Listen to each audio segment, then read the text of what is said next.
사수원의 특별 작정 금식기도 제 19일차.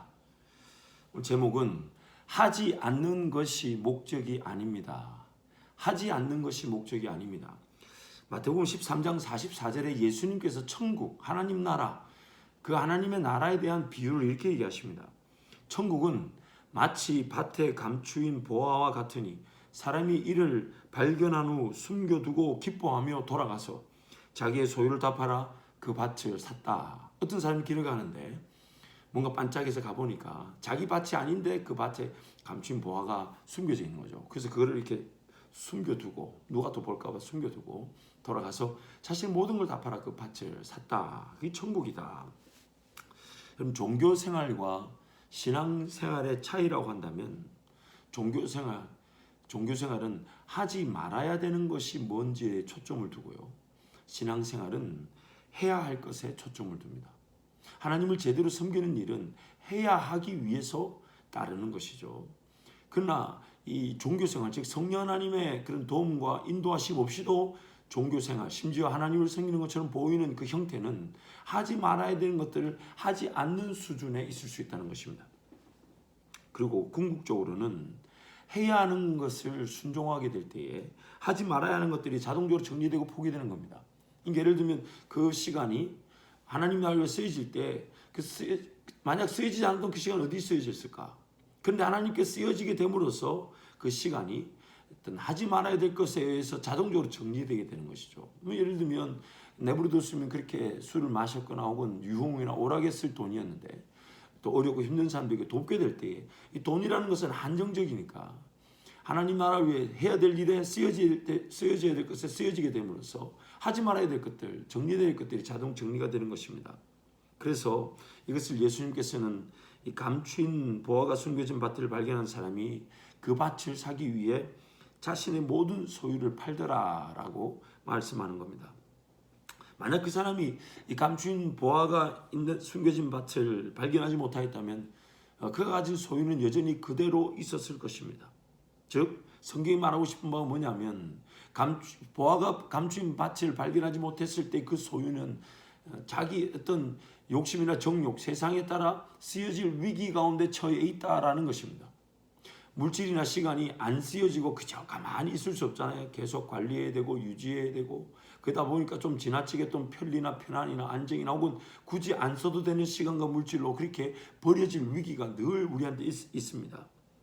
물론 꿈과 비전 등이 나타나지 않아도 주어진 시간과 물질이 잘 관리되고 절제되고 저축될 수 있습니다. 그러나 언제 어떻게 잘못 쓰여질지 모르는 위기가 항상 도사리고 있습니다.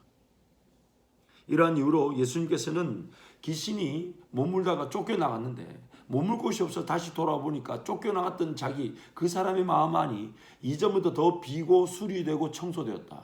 비고 수리되고 청소되었다.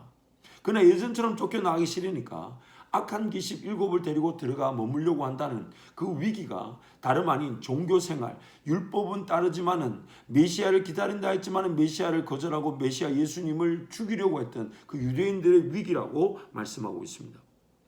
여러분 그릇에 대한 비유도 마찬가지입니다. 그릇의 목적은 깨끗함이 아닙니다. 그릇의 목적은 귀중한 무언가가 담겨질 그릇의 용도에 맞도록 쓰여지는 것입니다. 그 일을 위해 깨끗함이라는 조건이 갖추어져야 되는 것이죠. 예수 그리스도와 또 그의 복음이 담겨지도록 우리 인생이라는 것은 당연히 깨끗해져야 되는데 그 깨끗함이 바로 담겨지기 위한 것이라는 겁니다. 비워져 있으면 안 된다는 것입니다. 이 마크 배터슨 목사님의 올인이라는 책에 이런 내용이 나옵니다. 성경에 등장하는 독실한 인물들의 순위를 매긴다면 부유한 관원, 젊은 관원, 누가복음 18장에 나오는 부유한 젊은 관원도 상위권에 포함될 것이다. 그는 모든 계명들을 다 지켰다. 그렇다. 그는 잘못된 행동을 하지 않았다. 그러나 잘못된 행동을 하나도 하지 않았다는 것이 꼭 올바른 행동을 했다는 것을 의미하지 않는다. 잘못된 행동을 하지 않았지만 올바른 행동 또한 전혀 하지 않았을 수도 있다. 의로움은 어떤 것을 올바르게 행하는 것이다. 그런데 우리는 그 의미를 축소했다. 우리는 성경이 촉구하는 올바른 일들을 적극적으로 하기보다는 성경이 그 많은 죄들을 소극적으로 하지 않는 데 더 초점을 둔다. 오늘 우리의 삶, 심지어 우리가 하나님을 섬기는 신앙생활이 해야 할 것, 올바른 것을 하지 않고 하지 말아야 될 것, 마치 담겨지기 위한 깨끗함이어야 되는데 그냥 깨끗하기만 하려는 비어져 있는 상태. 그러다 보니까 언제 어떻게 뭔가가 들어와 자리를 차지하고 더럽혀질지 모르는 그런 안타까운 상태. 더군다나 성령의 열매를 맺는 일은 그 깨끗함이 있지 않고 깨끗한 그릇에 담겨지는 것에 따른 성령의 열매 역사들이 결정되게 됩니다. 누가복음 18장에서 모든 계명을 다 지킨 이 부자 청년은 자신의 재물을 다 팔아 나누어 주고 너는 나를 따르라, 예수님을 따르라 그 음성을 들었지만 그 예수님을 따르라는 그 음성을 거절하였습니다.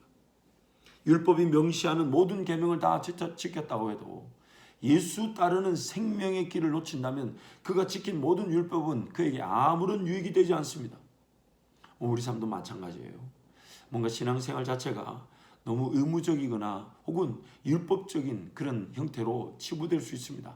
물론 그것이 또 기쁨으로 나아갈 수 있는 관문이 되면 좋지만 만약 그런 기쁨이나 즐거움, 하나님을 인격적으로 만나며 그분을 정말 내가 항상 모시고 살아야겠다라는 그 간절함, 사모함, 뜨거움, 또한 끝까지 한번 인내해봐야겠다, 하나님 만나야 되겠다 라는 그런 어떤 간절함이 없이 신앙생활을 한다는 것은 그것만큼 어리석은 신앙생활, 해야 될 것을 하지 못한 채 하지 말아야 되는 것만, 이것도 불편하고 저것도 불편하고 뭐 술 안 해야 된다, 담배 안 해. 물론 안 해야 되죠. 건강을 위해서도 안 해야 되며 또한 이 덕이 되지 않기 때문에 안 해야 되죠. 그뿐만이 아니라 세상 오락, 문화, 유행, 습관 이런 건 다 정리했는데 정작 성령 하나님이 쓰임 받을 수 있는 길, 헌신할 수 있는 길, 주님도 사랑할 수 있는 길, 생명의 성령의 법에 따른 그 해방과 자유의 길을 예수 따르는 것으로 우리에게 맛보게 하실 텐데 그것을 경험하지 못한 채 하지 말아야 될 것만 하고 있다면 그만큼 재미없는, 능력 없는 신앙생활은 없을 것입니다.